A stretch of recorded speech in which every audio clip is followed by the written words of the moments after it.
Steve here, and Bastet and I are gonna, I don't know, maybe she'll let me prop her up for a moment. She doesn't look very happy about this. She's trying to give me a thwack, but this is Bastet. She's one of the healer cats. I didn't pick her up very well, but she's one of the healer cats that works with me in my healing sessions. She's really good, and she's lovely to be around. She just is just not demanding like Bruni is. Yeah, Bastet just can hold space. Um, her other is my stepdaughter, who's an international ballet choreographer, so she's gone quite a bit. And Bastet is just holding space for wherever she is, whatever she's doing. Bastet's just always like, just working with it. But she takes time off to help me with sessions when I need help, which I did in those a 12-day double session. I needed help. So I had in mind something I was going to do when I came down here. It seemed really important at the time. And then I got down here and set everything up and couldn't remember why it was so important. But we'll see. It's starting to come back to me.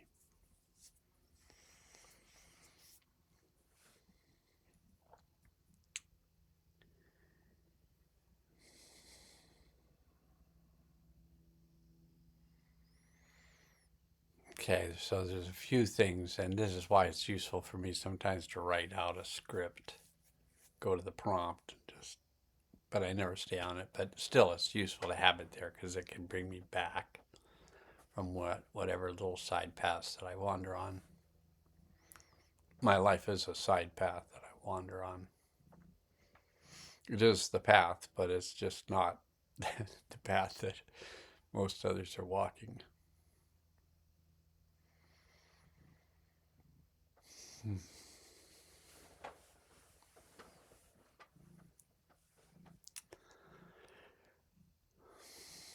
Today is a yellow Sunday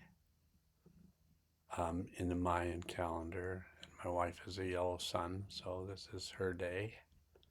And then I am the first of the 20 kin, although yellow sun is actually a 0 or a 20. So yellow sun is the beginning and the end. So actually, it comes at the end of the cycle, but it's also the beginning of the next cycle. And then 1 is the first of the 20 kin, but the yellow sun is the 0 and the 20. So today is an ending and a beginning. And today is a day of recognizing synchronicities. And just one synchronicity that I've been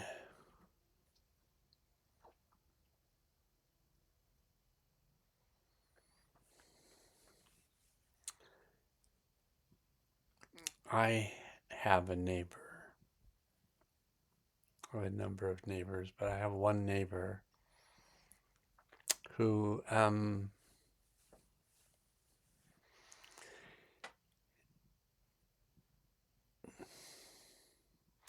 feels like he's beautifying the neighborhood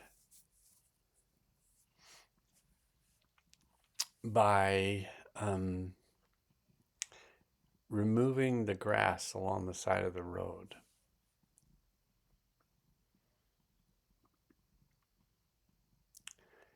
And what I didn't know, he had put all these wood chips and made this little park area, but it was just really unnatural. that the road had such a beautiful flow all the way up. It's a curvy road, and it just had grass growing all the way along, all the way to the top. And then there was this one section, and a lot of things were done that were just hideous. That's all I can say. So I, so I don't know who it was that rode into the county, and anyway, he had to remove some of the things he had put down there, turquoise benches and such. But I took it upon myself to remove the wood chips.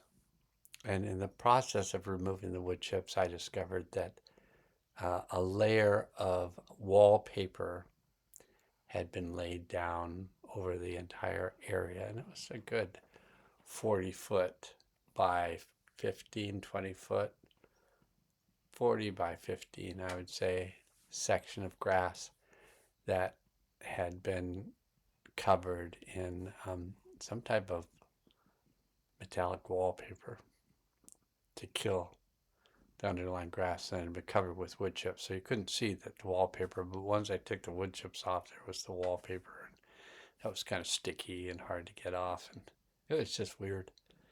But I finally did. I got it all off, and I did that before the winter so that there would be an opportunity for the grass to reestablish itself. And then I drove by the other day, and a whole thick layer of wood chips had been put back over the area, although there wasn't wallpaper under the wood chips, but it was killing the grass that I was trying to get to grow back. So I went down this morning and removed the wood chips, and I put them off of the area that I see so that if he should wish to rescue them, he can rescue them. I didn't throw them down the hill, so he'd have to go very far down to get them. I just put them just over the edge, and so they're there, and he can get them in buckets. And hopefully he won't put them back on again. I think he'll get the point that if he puts them back on again, then next time I will throw them down the hill so they do less damage, and then they can just break down. But that's what I was doing, and what led me to think about that was when I was done, I was coming up the road with my garden cart and my rake and container. And this man and this woman were walking down the road towards me.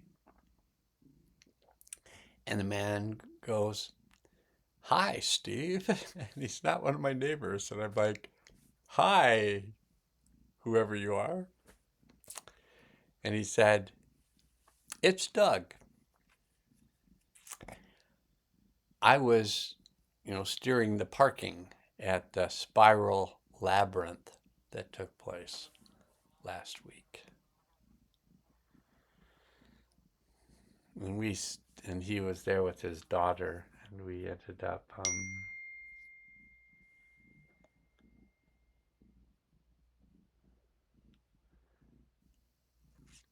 he and his daughter were walking down, and we ended up having about a 20-minute, possibly longer conversation about the world and synchronicity and consciousness. And it was just amazing. The three of us, just what we spoke about. It was one of those transparent communication conversations that just synchronistically occur. And I had just watched a video by Charles Eisenstein, so I'm going to link that to this video. It's just brilliant. So, and it's Holobiont, I think Holobiont, who might also be Tim. He's going to enjoy it very much. And I think that probably Deb will enjoy it very much, and maybe Harjanis. And if Chris ever shows up, I haven't seen him in a while, but if Chris shows up, he might like it too. But it's all, Charles Eisenstein is just Einstein, but a philosophical Einstein. And Einstein might have been philosophical, but he's Eisenstein, which is different than Einstein, but similar. And part of the piece of his talk is about synchronicity, and he's interviewed by this really super cool person. So I think I've made this video so I could just link that talk to it. So that's what I'm going to do. There was something that he said that made me think that my brother would really like to, and that was within the first 5 minutes. I thought my younger brother would really like this, what he's saying right now. So I sent him the link. But that's why I'm doing this, is to just make a video so I can put a link in. And so that's why it's just kind of a random video. And maybe I'll call it the random video to Charles. Yeah, maybe I won't. Maybe I'll put something. You got to put something that kind of gets people's interest and attention. If you just go random video, Okay, that's enough. Enough. There's nothing else I have to say. I said it all in the video I did earlier, so I'm just going to say best of luck, good wishes. May everything serve you right, and may it serve you well. May they be the same. And now let's go.